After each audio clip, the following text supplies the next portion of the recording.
Tonight we're going to take all this information that we kind of learned over the last 4 weeks, right, the last 4 sessions, and kind of put it all together. So if you'll look, like I said, I'll make sure everybody gets an individual copy, or if you want a digital copy, you can just give me your email at the end of this session and I'll send it to you so you can have it that way, okay? But if you'll take a look, so tonight what we want to talk about is kind of the art and the science behind debate, okay, behind arguing. In particular, what I'm trying to do is make this as simple as I can for y'all, and we're going to talk about something called Aristotelian logic, right? So everybody's heard about Aristotle, right? So this is logic and a way of defending and debating based on his teachings, okay? Just like, in case y'all didn't know, there's something called the Socratic method that has to do with the way you question people, okay? That's based on how Socrates did it to help people to understand. So the Aristotelian logic, what it does is it kind of explores how we can draw different conclusions based on things that we know are to be true. So what we want to do is come up with a very logical sequence, okay, of statements so that we can help someone to draw a conclusion based off of that, okay? So we know that truth flows from truth, right? So if the premises that you have are correct and the reasoning that you have is valid, then the conclusion must be true, okay? So the key terms that we're going to talk about, if you look on your sheet, you can see it there. Premise is just a statement that is establishing truth, right? So all humans are mortal. We're all going to die, right?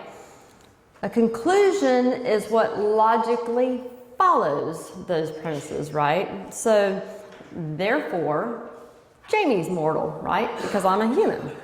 So that's a conclusion that can be drawn. There's a difference between things that we're going to talk about, which is the validity of an argument and the soundness of an argument, okay? So validity means that the way you are formatting your argument, right, the form of your argument is correct, even if what you're saying isn't true, okay? Soundness, however, talks or ascribes to the fact that both your logic that you're using, right, your facts that you have, and the premises that you're using are true. So that's the difference between those two. So if you'll take a look on the paper, you'll see the little triangle that's there on the bottom, right? So our examples of this are all Christians are forgiven. Jamie's a Christian, therefore I must be forgiven, right? That is both a valid and a sound argument. But then you can turn around and say, okay, well, all fish are blue. Goldfish are fish, then goldfish must be blue, right? That's a valid argument. It's set up correctly, right? You've got the correct format, but the information that you're providing is not true, so therefore it's not a sound argument. That's the part that you really want to look at when you're tackling in a discussion with somebody who may have opposing beliefs, right? So taking a look at your triangle there, you'll see that you have 3 corners of it. That's your truth and your reason and your faith. So obviously truth is what's real, okay? That is regardless of feelings or opinions. Truth is truth. It doesn't change based on how you feel. Reason, though, is how we think clearly about truth, right? So it's whenever you're talking to someone and you may be in an argument and they say, well, you're being irrational.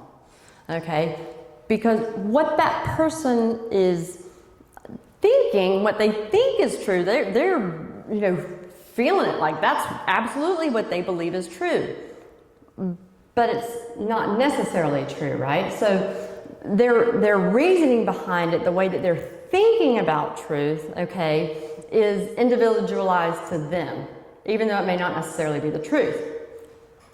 Faith, okay, is the trust that we build based both on truth and on reason, right? So we all know that there are lots of different types of religions. There are lots of different types of denominations within Christianity, right? We all use the same Bible. We all have the same truth in front of us, right? but how you interpret it and how you use the reason behind it is what determines what you believe, right? Does that make sense?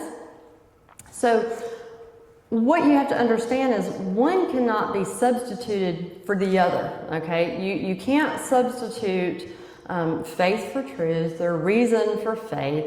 One can't replace the other. Your faith is going to be built upon both truth and the reason that you have behind it, okay? So why does this matter whenever you're arguing? Well, most of the time when you have an ineffective discussion or debate, okay, it's because everybody starts with their feelings, okay, or people get very emotional about things. And it's very difficult to have a discussion with somebody who's hot, right, in that moment. Or if they're distraught and they're crying, it doesn't matter what you're trying to get across to them. If emotionally they're not in a place where they can understand and put their emotions aside, you're not going to get anywhere with them, right? I think we've all had that situation. And that's why it's so important that we all learn as we get older that when we're really upset about something, it's best sometimes just to walk away for a little bit, right? And just kind of cool off, let your mind kind of clear, start to think about things a little bit more clearly so that when you do come back to the table with somebody and you guys decide that you're going to have a discussion, the emotions are kind of out of the picture then, okay? The other thing that you'll notice is a lot of times why discussions or debates tend to be effective is because when people get defensive, they begin to attack the person rather than the issue, right? And we'll talk about some fallacies that we have with arguments here shortly, but an example would be, you know, if you're having a discussion with someone and then they turn around and say, well, of course you would believe that because you're stupid, okay?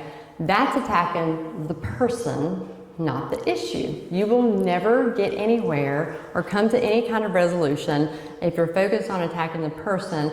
And, you know, it's why it's important whenever you come into a discussion or any kind of a debate situation to make sure that you have your information, your facts, right? Make sure you can show your receipts, kind of thing. So if you plan on having a serious discussion with someone about something, you need to make sure you know your facts, because what happens is if somebody challenges you on something that you say and you don't have the evidence to back it up, instantly what happens is we start drawing on emotion, right? We get defensive. We're like, we know we're right, even if we can't explain in that moment how we're right. We don't have that evidence right then. And so that's what makes people get very defensive and get angry. And a lot of times, you know, your discussions, like I said, they'll kind of skip past the truth and the reason part. And people will just try to, you know, when they're talking about their faith, or just say, well, that's what I believe. Well, that's what I believe. That's what I was taught when I grew up. That's what I believe. And so people become very closed-minded sometimes with it, okay? So what we want to do this evening is we're going to model a couple of different debates, right? So here's some fallacies when you're doing any kind of debating that I want you to kind of think about when you watch what happens. Each one of these topics, there's going to be 2 topics tonight, okay? One is we're going to start off and we're just going to let them kind of debate it out for a little bit, okay? Not very long, but without using any kind of structure or anything, just as if you were talking to somebody that was totally unprepared to have a discussion, okay? Then we're going to kind of stop it, and then I'm going to ask you guys some questions about it, okay?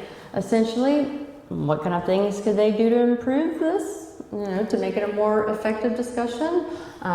What kind of things do they do really well in it? And then we'll kind of model it again, that same topic, this time making it a little bit more of a logical progression of things and more of a sound argument, right? So, fallacies that I want you to think about. There's something called ad hominem. Does anybody know what ad hominem means?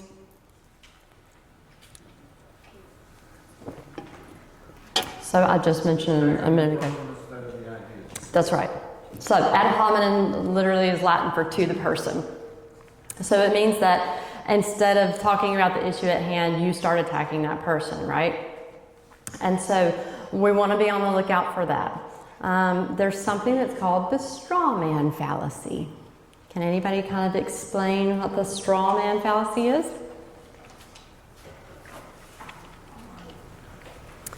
It's when you're in an argument with somebody and they either oversimplify your argument or they exaggerate, okay, your point of view, your argument, in order to better defend their position. For example, let's say that I was talking to somebody about public transportation. And I think that we should increase the amount of public transportation that we have in Ozark. I think it would be better for the environment. I think it would help people who don't have vehicles at all. And somebody on the opposing side, oh, so you just want to ban cars in Ozark, right? That's a little bit of an exaggeration, right? That's not where I'm going with that. But that tends to happen sometimes. Or if you're taking a situation where somebody says, well, I think that there should be more regulations on social media, more protections. And then someone tries to kind of oversimplify that and say, oh, well, you just want to get social media, get rid of it altogether and let's just go back to the 1950s. No, not what I said, right? So you got to be very careful of that when you're talking to somebody. There's something that's called a false dilemma. Okay, or a false dichotomy, which means that somebody, when they're having a discussion with you, they're going to try to make you believe that there's only two different options, right? So here's an example, and because I work in the medical field, this is what I'm going to use. Somebody comes in the hospital, okay, and they're very sick, and someone asks if something should happen to you and your heart should stop or you stop breathing, do you want us to perform life-sustaining measures or do you not want us to do anything? Right? And somebody says, well, I kind of want you to do this, but I don't want you. No. There's only two options now. Either I don't do anything at all, I'm just going to let you pass away. Or else I'm going to do everything. I'm going to put you on the life support. I'm going to do chest compressions. I'm going to I'm going to shock you, all that kind of stuff, right? And so that's a false dichotomy. That there's more than one option for that.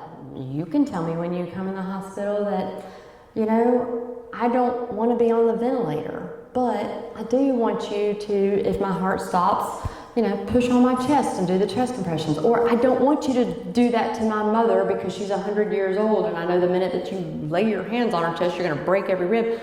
But I do want you to give her some medicines through the IV if you think it might jumpstart her heart, right? So there's lots of different options that people have.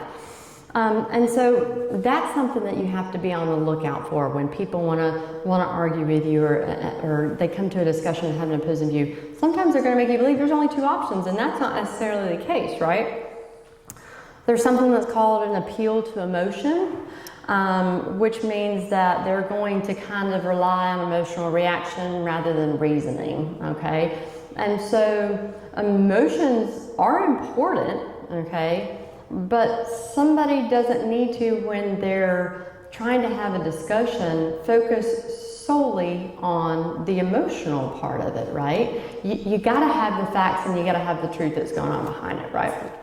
So, what we're going to do is we have the lovely Miss Faith Ledford that's going to come up here, and she is going to be our liberal non-Christian, okay? And then we have the handsome Luke Walding over here. He's going to come up for us, and he is going to be our conservative Christian. Now, our first topic, okay, is going to be, do Christians hate the LGBTQ plus? Okay. You're on. So, you Christians are the most judgmental group of people that I know. I mean, you spend all your time trying to legislate morality and shame people who think differently than you. So that's not true. You people just want to destroy traditional values and force everyone to accept your lifestyle. Don't blame us for standing up for truth. Okay, great. That's just a typical, like, just Christian arrogance here. Like, See, you just hate God. Deep down, you know what you're doing. You people think that Bible that you carry around gives you the right to tell people why you have it in mind. All right, stop. All right, so, yeah. You're good, so right there. All right, so watching them kind of go back and forth, tell me, what do you think they did well? They engaged in argument. There you go. How many of you does this remind you of your household? All right, so what do you think they could have done better? Ask them about the views instead of getting an argument right away. Right. Explain your views. Yes. What about, do you think they used the appropriate tone with each other? Okay. So as they started off very emotional, then got more and more judgmental of each other, so it's just going to keep going in a circle and get worse and worse. Right. So nobody started off really with any kind of a logical explanation for why they believe that, right? No facts. It was literally just from the get-go attacking the person. So what did we say that the name of the fallacy is that attacks the person and not the issue? Ad hominem, right? To the person, all right? So what else do you see in there? Do you think maybe there was a misrepresentation of one of the beliefs in order to try to make it easier to tear down? Why is Luke responding to her questions? It's a great question, right? Do you necessarily have to engage with everyone in the way? When you come to this, and I'm going to tell you, trying to kind of tie in Sunday's sermon with this is, especially in the younger crowd, or the younger demographics, the college-age kids, it is going to be more difficult for them sometimes in their peer group to bring up faith, but what they are going to be constantly bombarded with, like we've talked about, is these cultural issues, right? So whether it's in your general studies classes that you take in college, or maybe it's just, man, that testosterone's going in those young kids and they got some fire in them and they just want to pick an argument about something, right? So a lot of times they're going to be the ones that are going to be much more willing, okay, to jump into these debates. But when they do, if they don't have anything to back it up, they're going to be incredibly emotional about things. It's kind of like when we're all really young and get married, and you look back now when you're our age and older, and you're like, man, some of those arguments were really heated or really bad or could have been handled so much better or petty or things like that. Like, we all learn to pick our battles and how to approach them, right? So things you look for. Now, there's something that I didn't mention, but I think it's because it's not just a formal fallacy, but overgeneralization, right? So when you attack an entire group of people, okay, based on one person. So, when there's you people just want to destroy traditional values, or, you think your ancient book and your Bible gives you the opportunity to tell everybody how to live their life. So using that overgeneralization, again, not the best way. So let's take a minute, all right? Let me ask you a question. Sure. Didn't you say she was a Christian liberal? Non-Christian. Non-Christian. And I did this intentionally when I was forming it, because originally when I was trying to come up with these topics, I was like, well, you can have two Christians, especially like we were talking about different denominations that believe different things, right? And I was like, it's kind of hard to kind of roll that back in. So let's try to make it, for the sake of time, between a non-Christian and a Christian, okay? All right, so let's restart. We'll start back over, Now we're going to do the same topic, but they're going to use that respect and that logic and those shared values that we all need to take. Remember, we've talked about the last 2 sessions, the most important thing you can do when you go to have a discussion or debate with somebody is you got to find common ground somewhere, right? Common ground in order to be able to engage with somebody. So I don't believe in organized religion, mostly because so many Christians seem to focus on condemning people like when you call my lifestyle sin, it makes me feel like that you hate me. And I would prefer to believe if there is a God, that He loves me and everyone who's as they are. Well, first off, thank you for asking how I'm doing. I'm doing pretty good. We didn't have common ground. Someone get up from the same step. So, I understand why you feel that way first. Many who claim Christ have acted without compassion. I'm a follower of Jesus who believes every person, including you, bears God's image. My faith actually teaches that truth and love are not enemies, but partners. The heart of Christianity isn't hate, but it is actually a redemption. So, but you call homosexuality sin. So how is that loving? So that's a good question. Love sometimes tells hard truth. If I believe God designed humanity with purpose, then ignoring that design would be unloving. Yet Jesus never led with condemnation. He led with compassion. When he met the woman caught in adultery, he protected her and said, "Go and sin no more." Which, if you care to, if you're interested, look it up in the Gospel of John, chapter 8, verse 11. So you're saying that God loves me, He just disapproves of part of me. So I'm actually saying God loves you so deeply that He wants the best for every part of you. Christians believe sin isn't identity, it's illness. And Christ came as the cure, not the critic. He died because He values you infinitely. And if you care to look, it's in Romans chapter 5, verse 8. I've never heard it put that way to me. Most Christians just tell me that I'm wrong. Well, you are. See what I mean? That demographic, that age group. I'm sorry about that. The same Bible that names sin also says, while we were still sinners, Christ died for us. So everything you do wrong, you were on Jesus' mind while He was being tormented. So. Well, I still disagree with your beliefs, but I do appreciate you taking the time to share with me why you feel that way. So I hope we can agree to disagree.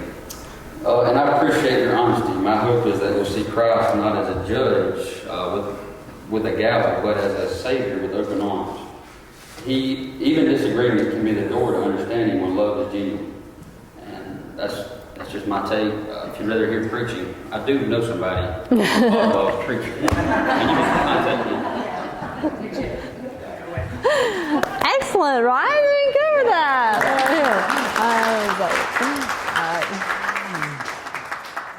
All right, so tell me about the tone of this discussion. How is this compared to the first one?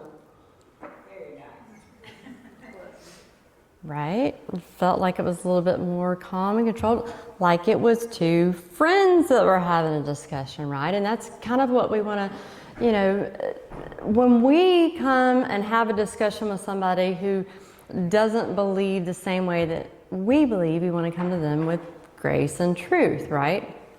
So there's something that you'll see in your handout that I didn't get to touch on very much that's called a syllogism, right? So a syllogism means that you take a major premise, okay, which is like a broad truth, and then you have a minor premise, which is kind of more individualized and specific, and then by both of those being true, you can draw a conclusion, right? So, for instance, in this argument, if we say, all human beings have intrinsic worth, and they want unconditional love. Every human on this planet wants that, right? That would be kind of your major premise. That's the common ground that you want to be able to forge between the two of them, whether they believe in God or they don't believe in God, right? But then your minor premise is going to be something that's very individualized and specific. So God is love, right? And he proved that love through Jesus Christ. So therefore, if all human beings have intrinsic worth and they desire unconditional love, and the Christian God is love and has proved that love to us, then true Christianity can't hate, right? If we're trying to model Jesus Christ, it must love, right? We must show love to others while still inviting all to understand the truth. All right, so our second topic tonight, okay, is going to be the ever popular abortion, okay? So, again, we talked about those fallacies before, that ad hominem, the straw man, the appealing to emotion people, that false dichotomy where it's kind of one or the other. So we're going to let them kind of debate it out again. And I want you guys to kind of pay attention to how they do, and then I'm going to ask you some questions right at the end of it. So definitely 1,000,000% abortions should be legal. It's just, you conservatives just want to control women's bodies and take us back to like the 1950s. Okay, that's completely ridiculous. You people treat abortion like birth control. You just want convenience over responsibility. Well, at least I care about real people and not just a little clump of cells. Clump of cells? That's a baby. How heartless can you be? You're a man. You don't even get to say this. Okay, what are you?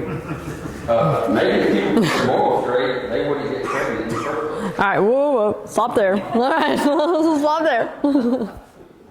They're doing a great job, aren't they? All right, so what made this discussion ineffective? What was terrible about it? Her thinking that a bunch of cells is not a baby for a woman. Okay, so we're going to work on that part of it, right? So trying to influence her belief or try to change her belief, that's another one of those, you got to come with the evidence, right? When you're coming to these discussions, because if you don't have something to back up your belief and your statement, it's going to be very hard to convince someone otherwise, right? What else did you notice about this argument that was very similar to the first discussion that we had? Neither one of them is nice. Yeah, right? I mean, courtesy goes a long way. Right off the bat, that's right. Right off the bat, they are both defensive and offensive, right? So they're coming out with the personal attacks, you know, and the overgeneralization. You conservatives, you just want to control, you know, women's bodies. I mean, again, using that straw man, right, where we're just kind of over-exaggerating something. And then, you know, our Christian over here saying, well, you people treat abortion like birth control because you want convenience over responsibility. Now, we all know, again, that's not necessarily true, right? There can be people who have other reasons that they feel inside is a very legitimate reason to them for why they have an abortion, right? Not just because it's convenient or because they don't want to take responsibility. There are some people, whether they're Christian or non-Christian, that it's a very difficult decision for them, especially women who feel like, hey, there's something that's fatally wrong with my baby that's growing inside of me, and do I want to deliver this baby like this? Do I want this baby to suffer because it's got these issues? And so by trying to just kind of overgeneralize and say, well, you just want it out of convenience, totally negates all this, that there are plenty of people out there who really struggle with the decision of that, right? So we kind of got to come and find some common ground rather than doing that. So let's kind of, again, let's restart this debate, this discussion, and let's listen to it and see how they do when they're using a little bit of logic and reason behind what they say. So I think abortion is a very deep choice for a woman, and I think most women don't take it lightly. I think they're scared and broken and alone, and it just seems very cruel when a Christian wants to judge them for that rather than offer help. Well, I agree that many women face heartbreak and fear. As a Christian, I believe every human life has value because it is created by God. That includes the mother and the unborn child. Our goal shouldn't be necessarily judgment, it should be compassion and support. But what about cases of assault and poverty, forcing women to give birth and feel like suffering?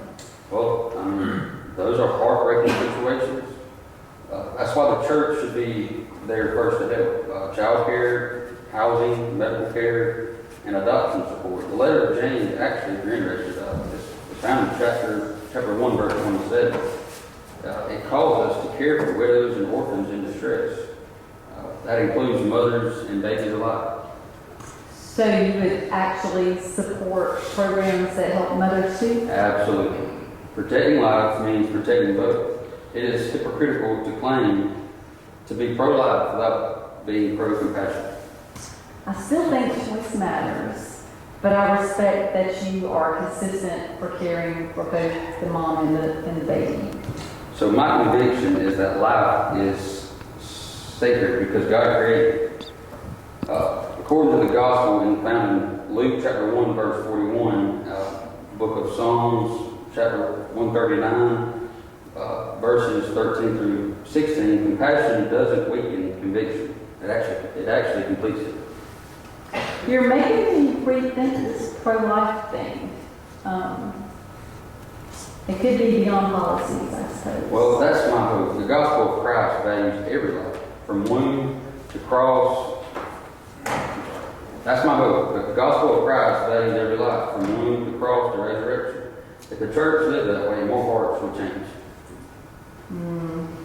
Still think I disagree on the law ultimately, but I appreciate that you actually listen. Well, I know most men are known not to listen, but sometimes to actually listen. I appreciate that. Yeah, and I believe God. Okay, so we need to keep going with this debate. Whether actually, man listens or not. I appreciate it. All right. Excellent. Give them a hand, y'all. They did a great job, right? Excellent. Great job, Luke. Great job, Faith. I really do appreciate y'all's help tonight with this. All right. So, what did we notice this time? What did they seem to do a lot better? I think they should both mention in the first instance that we're all sinners. Mm-hmm. You know, we're all going to sin. That's right. God forgives us when we ask for forgiveness. Mm-hmm. I think that could have been brought up. I agree with you there. And that is a very important fact. You know, I know that there are a lot of people out in the world that say that they don't go to church because church is nothing but a bunch of hypocrites, right? You guys sin all week long, then you go to church on Sunday and you ask for forgiveness and you're going to be sitting in the front row, you know. And they don't realize that this is a hospital for sinners, right? This is where we come. None of us are perfect. We all make mistakes, right? And those little sins that we all do, in God's eyes, is still sin, right? Still just as bad as the big sins that those do. Sin is sin and separates us from God. So sometimes instead of trying to judge somebody, okay, for believing something differently, you know, again, finding that common ground with them or helping to relate to them more. So when you listen to the two of them talk this second time, where do you think they found some common ground at that really started kind of opening up the discussion for them?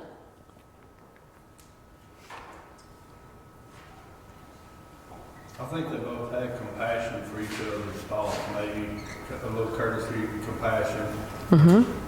Christ had compassion for us. That's right. And, you know, that common ground that they had to find, right? So, you know, the common ground is that sanctity of life, that all human life possesses worth, okay? Now, that being said, they have opposing views on what they consider is that human life that should have worth, right? So the non-Christian who is the, you know, pro-choice and believes in it, believes that the mother's life is what's most important, right? So trying to preserve that versus the Christian who's saying it's not just, you know, the mother is important here. You've got a baby inside of you that you have to protect.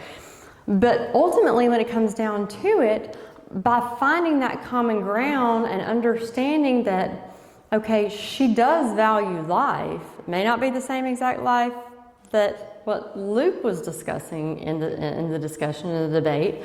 It gives you something to build off of, right?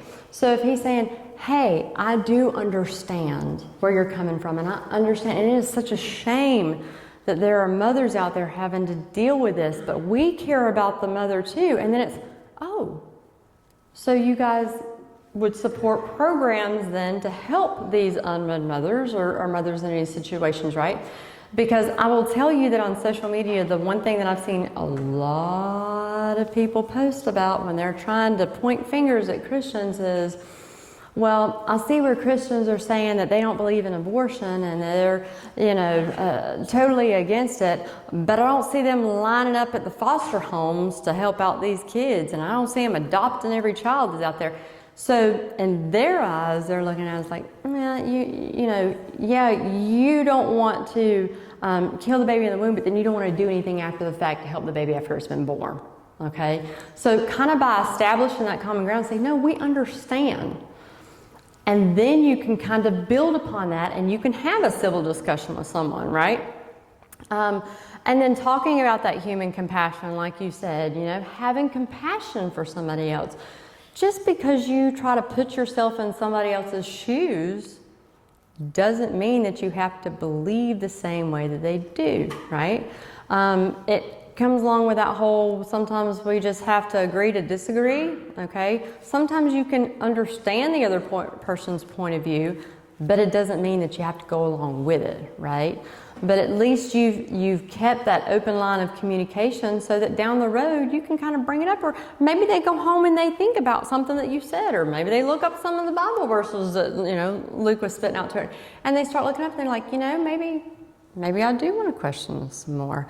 I'm sure y'all see that like at the Dale, County Pregnancy Center all the time, where you have discussions with these mothers and they just need to think about it, what they want to do when you're trying to convince one or the other, and then they go home and they come back because they want to ask more questions, or okay, maybe I don't want to have an abortion, but tell me what you can do to help me, right? And so, but it's because you come to them with love, right? And you're compassionate and you're trying to understand where they're coming from. So, that's the main point kind of in this whole series. And like I said, it's very condensed tonight and very abbreviated, and I apologize for that. But all this information that we've learned over the last few weeks, you have to understand where the other person's coming from and what they've been taught and what they believe before you're ever going to be able to find common ground with somebody so that you can have a discussion with them. Otherwise, they're going to be throwing out all these things that you have no clue what to say, or they're going to be attacking you and calling you names, using pejoratives or things. And if you don't understand what it is, it's very hard for you to defend yourself or your faith. Any questions? I know it's a lot of information. Yes, ma'am. I don't have a question, but That's okay.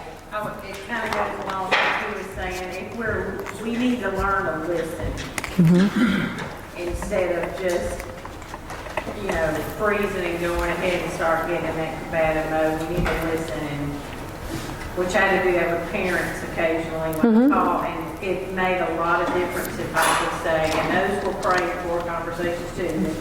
Okay, yeah, I understand where you're coming from. If you just say something like that, like I understand, because you are listening and you can see their side of it, it does a lot to diffuse that. Absolutely does. Absolutely does. And, trying to kind of get on their level and make a personal connection. It's kind of like they say whenever you get up and you start to speak to a crowd, you have 8 seconds to get their attention. 8 seconds, that's it, right? After that, anything that you say, you have to build and form a personal connection with somebody to keep their attention. So if you're going to have a discussion about an important topic, you're trying to get their attention, but then you got to keep it. You've got to make it personal, okay, between the two of you. Otherwise, they're just going to drown you out, and they're not going to care about what you say because, you're not listening to what they have to say. Sometimes you just have to walk away from it, won't you? You do sometimes. Sometimes you have to say we agree to disagree, and we don't believe it. You know, we'll come back at some other point in time, or you know, there may not be, and you may come to an impasse where you just can't get beyond it, and then you just got to pray. You got to pray for that person, pray for a change of heart. You know, pray that somewhere down the line they'll, you know, pick up a Bible, or they'll come to church one day or something, so that you'll have another opportunity in order to open their minds and hearts. What are y'all laughing at me for? Like you said, they pick up a bottle. Oh. That's my mouth's a little dry from talking so much, so we'll see it. All right. Well, I just want y'all to know how much I sincerely appreciate y'all attending this series and for participating and giving me all your comments and you know, discussions and questions. It has truly been such a pleasure for me to do this, and I'm very grateful for each and every one of you. So.